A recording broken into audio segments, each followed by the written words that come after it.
Dios les bendiga, los saluda el hermano Pablo Ororbia con la paz de nuestro Señor Jesucristo.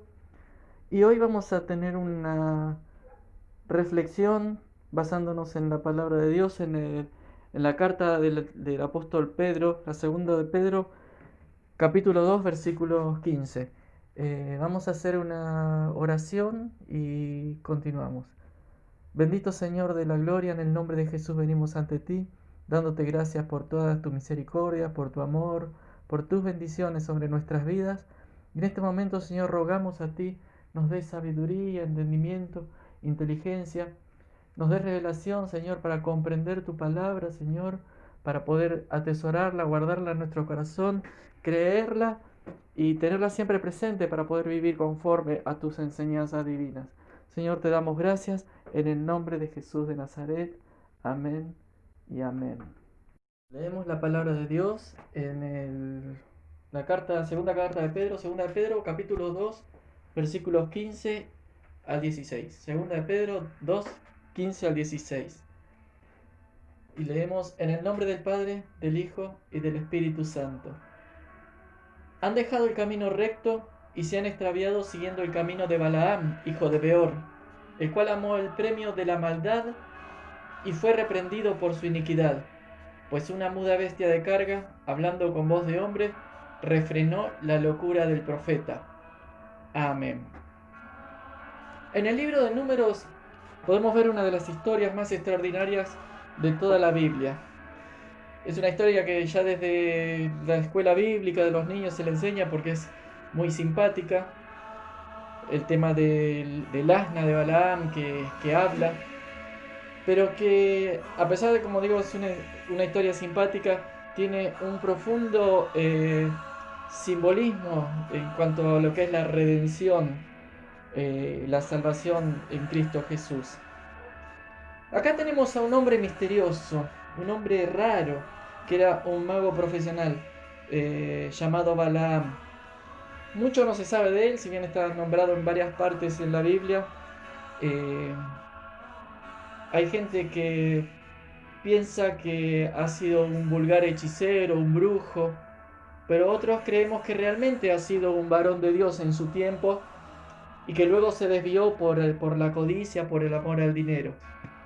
Y yo digo particularmente, creemos o yo creo que ha sido un profeta del Señor, porque si no, Dios no hubiera lidiado tanto con él, tanto luchado para que él realmente se enderece en sus caminos y tampoco hubiera recibido tanta palabra o tantas profecías que realmente son verdaderas acerca del pueblo de Israel en su época y hacia lo que sería el futuro de la nación hebrea.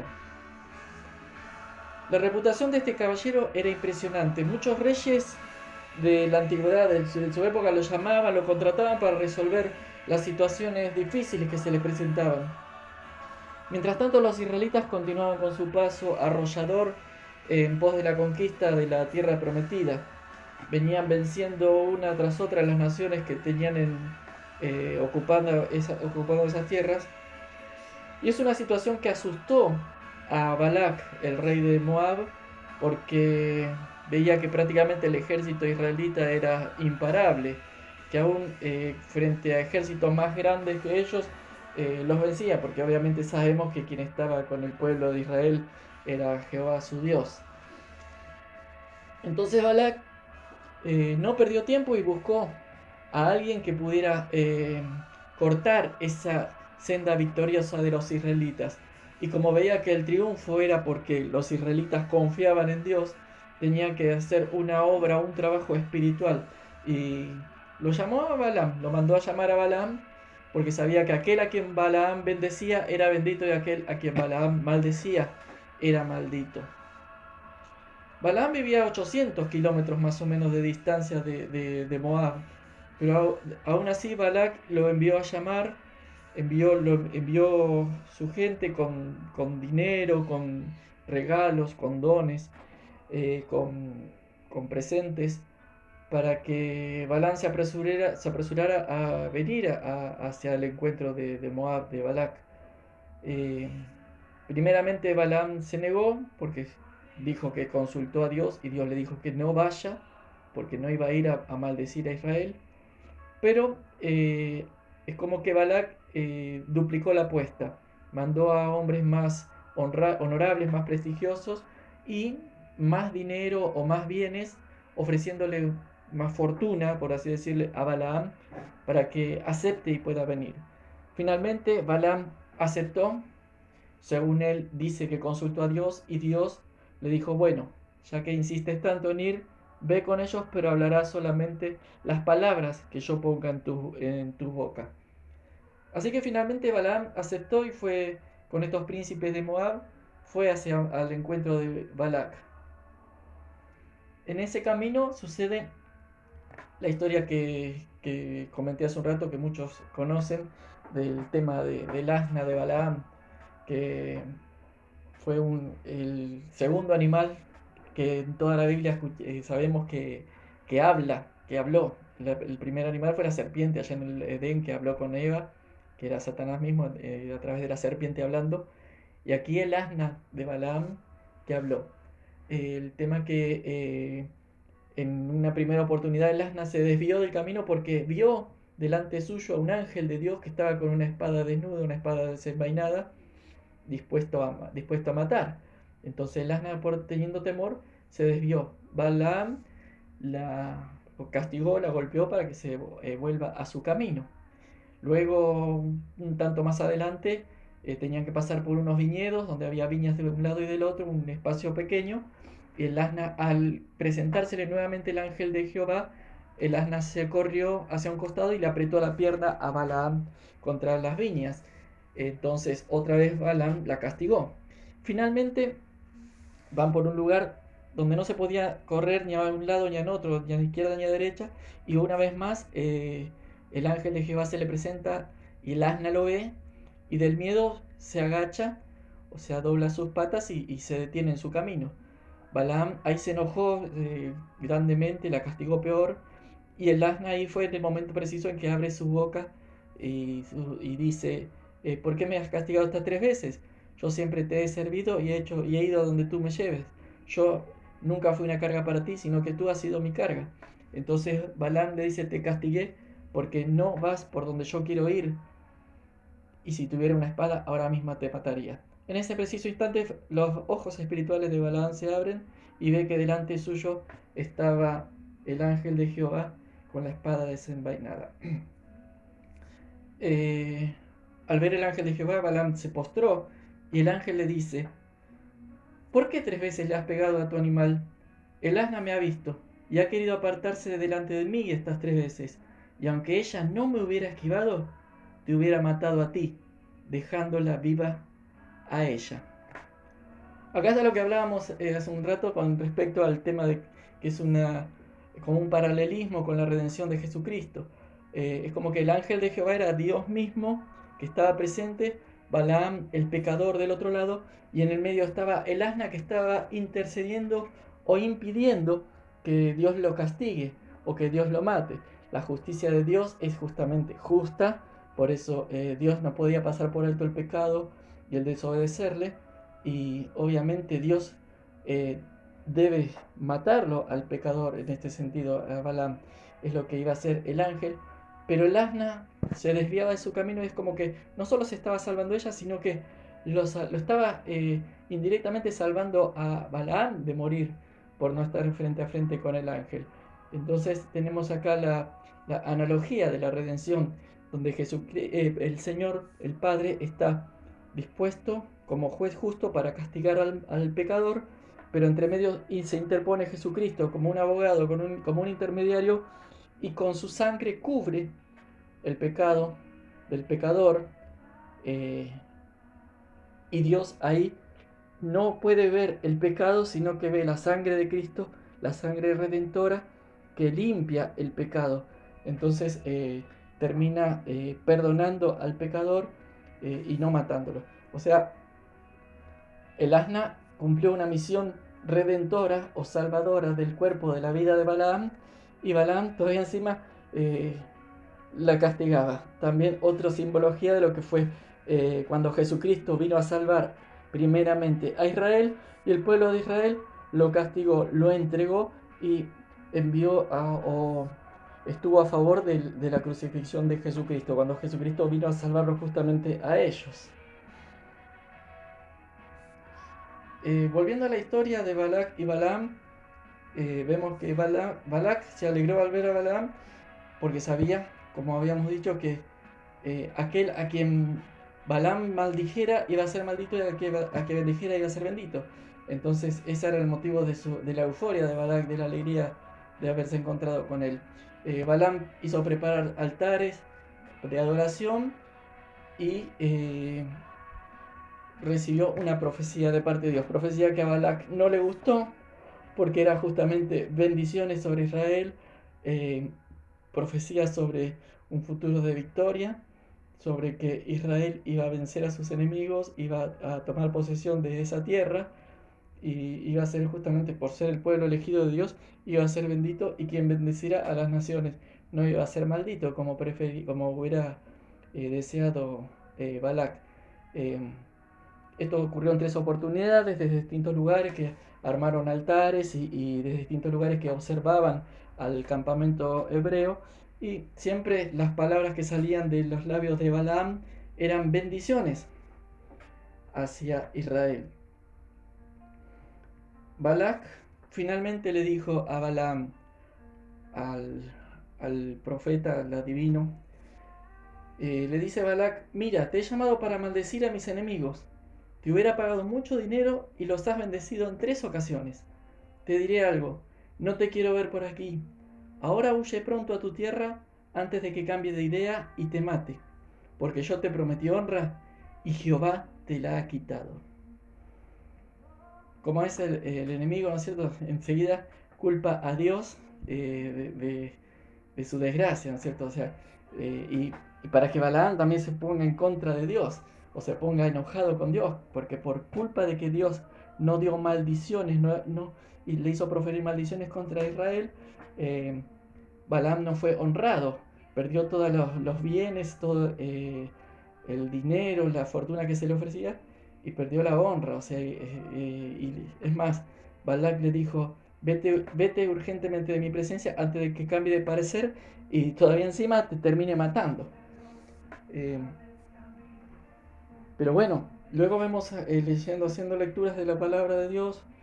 Por ejemplo, más adelante vamos a leer lo que dice en Apocalipsis, que Balaam, antes de retirarse, aún así, eh, y vio que no pudo maldecir a Israel y no pudo obtener el beneficio que él deseaba, ¿no es cierto? El beneficio material o económico para su vida. Decidió así todo enseñarle a Balac, al príncipe, al rey de Moab, cómo podría corromper al pueblo de Israel. Ya que Balac no se animaba a pelear contra Israel porque sabía que su derrota era segura, entonces Balaam le aconsejó a unirse con ellos, a unirse para corromperlos desde adentro. Le dijo que su pueblo se infiltre con los israelitas, que sus mujeres se casaran con ellos y les hicieran adoptar la idolatría para desviarlos del Dios de Israel. Estamos seguros que estas mujeres le dijeron a los israelitas que no debían ser tan religiosos, tan fanáticos, tan creyentes en un Dios, y le habrán dicho que ellas aceptaban que crean en Jehová, pero también que a cambio ellos, el pueblo de Hebreo, acepte también que ellas tenían sus dioses paganos y la acompañen también a adorarles. Pero lo interesante de eso es que ellas de la boca para afuera decían que iban a hacer un intercambio de adoración, cuando ellas, su corazón realmente nunca se volcó al Dios verdadero. O sea, ellas, las mujeres moabitas que se juntaron con los hombres israelitas, les propusieron que ellas iban a adorar a Jehová, pero a cambio que ellos adoren a sus dioses paganos. Bueno, los israelitas aceptaron adorar o en hacer altares a Baal, hacer adoración a esas creencias paganas, y ellas nunca se volvieron en pos del Señor. Pues bien, el viejo profeta Balaam sabía que podía corromper al pueblo de Israel, sabía de qué manera. Él sabía que a los israelitas podía resultarles atractivo volver a la adoración de Baal. A lo largo de su historia ya lo habían adorado alguna vez y no le había resultado tan desagradable, si bien luego recibían castigos, recibían consecuencias por sus pecados. Ellos igualmente veían como que era bueno vivir en las diversiones paganas o manifestarse o estar de alguna manera involucradas en esa cultura. Y eso fue exactamente lo que volvió a suceder. De esta manera Balaam consigue maldecir a Israel. No lo pudo hacer con profecías, pero sí instigando a Balac a que su pueblo se une, se ayunte, se junte y se mezcle con el pueblo de Israel. Esta es la doctrina de Balaam que se introdujo en el campamento de Israel. El Señor nos dice, ahora sí, vemos en el libro de Apocalipsis, que esa misma doctrina es la que puede entrar en la iglesia y es la que está hoy en día dentro de muchas congregaciones. No se puede dañar al pueblo ni a la iglesia de Dios desde afuera. La iglesia nunca ha sido dañada desde afuera. A lo largo de la historia vemos que ha sido así. Por ejemplo, en la iglesia de Pérgamo, según Apocalipsis 2:14, el Señor dijo, pero tengo unas pocas cosas contra ti, que tienes ahí a los que retienen la doctrina de Balaam, que enseñaba a Balac a poner tropiezo ante los hijos de Israel, a comer de cosas sacrificadas a los ídolos y a cometer fornicación.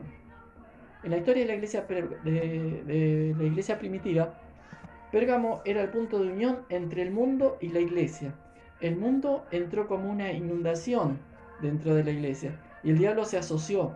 De esta manera se asoció eh, un poco en forma oculta, el diablo se asoció con la iglesia. Fue lo mismo que Balaam hizo con Israel. El problema no fue la persecución exterior que vivió la iglesia a través de las edades, sino la llamada doctrina de Balaam afectando a la iglesia desde adentro. Eso es lo que perjudicó y perjudica actualmente a la iglesia del Señor. Tenemos como ejemplo mayor, ejemplo supremo, que Jesucristo mismo fue traicionado desde adentro. A Jesús no lo entregó o no lo traicionó un soldado romano. El que lo traicionó fue uno de sus propios apóstoles, Judas Iscariote. Y su propia nación, Israel, fue la que lo entregó a Roma para ser crucificado, para que muera en la cruz. Como habíamos dicho antes, así como el caso de que Balaam le pegaba al asna, que era quien la estaba salvando, acá es lo mismo, el pueblo de Israel lo entregó a Jesús, que era quien vino a salvarlo. Jesús, su nombre, su enseñanza y su mensaje siempre fueron traicionados desde dentro. Y eso todavía ocurre en la actualidad. Es precisamente esa doctrina de Balaam a la que se refiere Apocalipsis, que es una doctrina condenable y destructiva.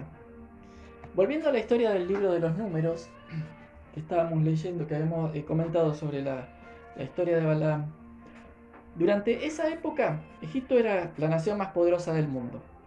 Los hijos de Israel hacía poco que habían escapado de Egipto, o sea, en cierta manera como que habían vencido hasta el imperio más grande de la época. Un pueblo pequeño. Israel venció a Egipto, a la nación más poderosa del mundo en esa época.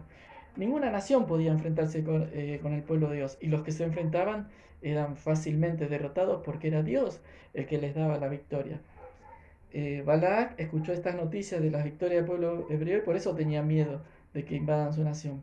Por eso contrató a este adivino, o como se dice, como en varias partes dice adivino, mago, vidente o profeta, que en realidad son más o menos, el significado es prácticamente lo mismo, más allá de que hoy en la actualidad quizás adivino, mago o vidente se lo toman como cosas malas, pero había profetas videntes que eran los que tenían visiones, eh, o adivinos que eran los que predecían el futuro. Eh, entonces, bueno, Balac contrató a Balaam, contrató con la promesa obviamente de darle una buena paga, que finalmente no la cumplió porque Balaam no pudo hacer lo que, o decir lo que pretendía Balac. Cuando lo fueron a buscar, Balaam tuvo un dilema, una duda, pero él quería la paga. Las escrituras nos muestran que él era codicioso, eh, pero al mismo tiempo creía en Dios. Creía en Dios porque, como decimos, yo creo, sabemos que él había tenido intimidad con Dios. Dios ponía sus palabras en su boca, es como que Balaam dialogaba íntimamente con Dios. Pero finalmente la codicia fue lo que provocó la caída de Balaam. Como ocurre actualmente en muchos hombres y mujeres que han servido sinceramente a Dios, que se han entregado de corazón en un tiempo y luego con el paso del transcurso de los años, del tiempo, eh, se alejaron en su corazón, se alejaron de Dios, o sea, su corazón no es recto para con Dios y bueno, la codicia es más fuerte que su amor o su fidelidad que podrían tener a Dios. Entonces Balaam, para obtener lo que él quería de alguna manera, si bien tampoco lo logró, eh, concibió un plan diabólico, podríamos decir. Si Dios no maldecía a Israel a través de sus labios, a través de una profecía, Balaam buscaría una manera de que Israel se maldijera a sí mismo. Vimos que en Apocalipsis 2.14 dice que Balaam enseñó a Balac a poner tropiezo ante los hijos de Israel, a cometer cosas sacrificadas a los ídolos y a comer cosas sacrificadas a los ídolos y a cometer fornicación, dice acá. Le enseñó a poner tropiezo. Un tropiezo es una trampa. Sabemos que los cazadores usan trampa, o nosotros mismos usamos trampa para capturar o matar animales. Esa es la misma manera en que Balaam atrapó a los hijos de Israel, con trampas.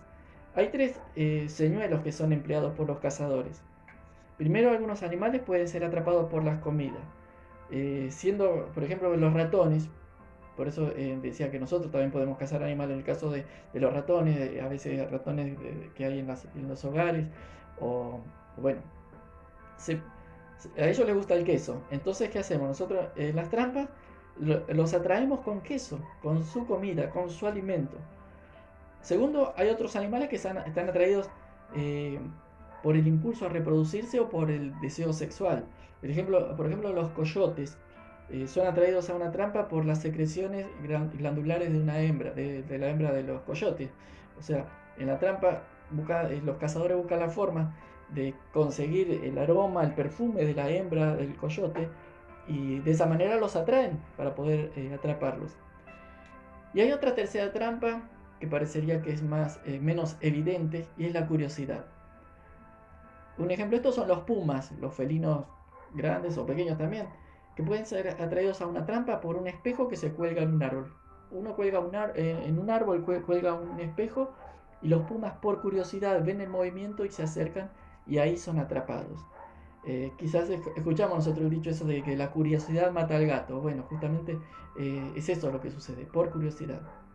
Entonces estas tres trampas que se emplearon para destruir a Israel fue la que Balaam le había aconsejado y le había enseñado a Balac cómo hacerlo y le dio resultado. O sea, por la comida, por el sexo o la atracción de la persona del sexo opuesto y por la curiosidad. Recordemos que el pueblo de Israel comía maná del cielo. Era una buena comida, muy nutritiva, muy sabrosa. Pero claro, durante 40 años el pueblo de Israel comía solamente maná. Es como que se llegaron a hastiar. Entonces los moabitas, ¿qué hacían? Las mujeres moabitas que se juntaron con los hombres hebreos preparaban nuevos y deliciosos platos de comida. Y eso les atrajo, o sea, a través del alimento, los alimentos que sacrificaban a los ídolos, además, porque además, atención con esto, así como nosotros los cristianos oramos por nuestros alimentos, los, los pueblos paganos entregaban a, a sus dioses los alimentos, los presentaban, antes de comer ellos los presentaban, los hacían, los preparaban y es más, dejaban una ración para sus ídolos y el resto lo comían. Y estos alimentos sacrificados a los ídolos, estas mujeres moabitas le ofrecían al pueblo de Israel, que con mucho gusto lo comía, porque ya, como decía, estaban cansados de comer maná. Eh, Sabemos que los hebreos fueron mandados a no cometer adulterio. O sea, antes de esta historia de Balaam eh, ya había Dios dado los 10 mandamientos a Moisés, y en uno de esos mandamientos está el no cometer adulterio. Esa era una ley para los hebreos. Y sin embargo las mujeres moabitas sedujeron a los israelitas y les hicieron violar la ley de Dios. Cometieron adulterio. Hasta hubo casos de muchos israelitas que dejaron a sus propias mujeres para unirse a mujeres moabitas. Sin duda los hebreos también tenían curiosidad de cómo vivía el pueblo pagano. En realidad el pueblo hebreo siempre fue una nación curiosa, podríamos hasta decirlo en el buen sentido. Son gente estudiosa, sabemos aún en la actualidad que grandes científicos son de raíz hebrea, son israelitas. eh, y ellos históricamente fue así. El pueblo hebreo es un pueblo muy curioso porque es un pueblo de investigación, que busca la educación, de superarse. Y bueno, también en el mundo religioso es así.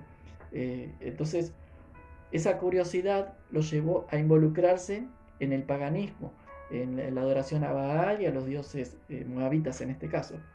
Entonces, su curiosidad, su deseo sexual y su deseo de comer cosas sacrificadas a los ídolos causaron la caída de Israel. Estaban atrapados.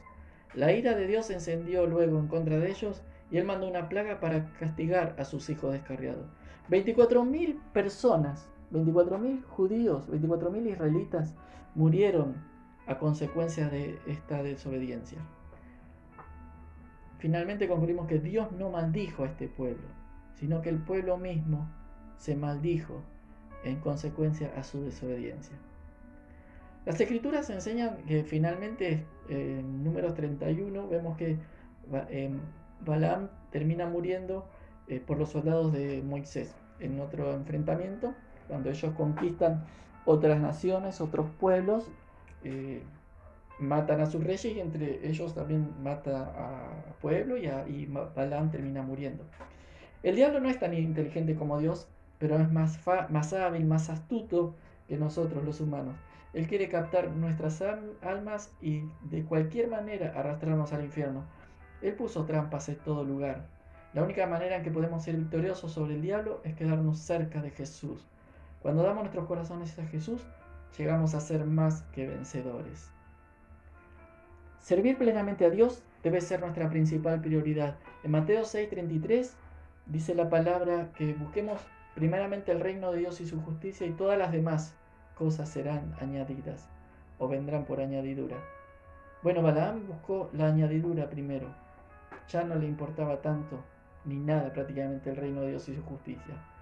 Si él hubiera podido profetizar en contra de Israel, lo hubiera hecho, pero bueno, al abrir sus labios solo le salieron palabras de bendición para Israel y de victoria sobre sus enemigos, porque estaba profetizando lo que Dios ponía en su boca.